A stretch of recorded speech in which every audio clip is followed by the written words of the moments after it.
Okay, untuk first kali kita akan buat teknik flow rush. Kita akan tolak slow dan tarik dengan stroking lah.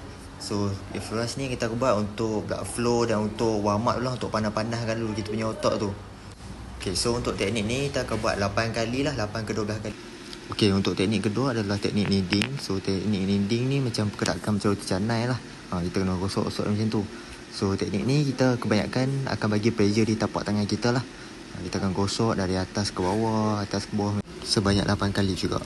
Okay, seterusnya adalah teknik rolling. So teknik rolling ni kita kena lembutkan jari kita lah dan buat dari bahagian luar tolak ke bahagian dalam.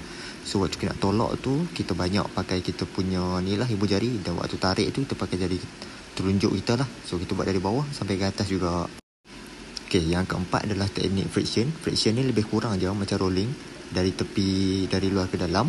Tapi kita banyak bagi pressure ke ibu jari kita je. So kita akan bahagi kepada dua bahagian lah. Kalau bahagian tu besar, kita akan start dari tepi ke tengah dan tolak tengah ke dalam. Untuk teknik terakhir adalah teknik draining lah. So draining ni kita boleh pakai kita punya knuckle, kita punya penumbuk, ataupun kita boleh pakai kita punya forearm.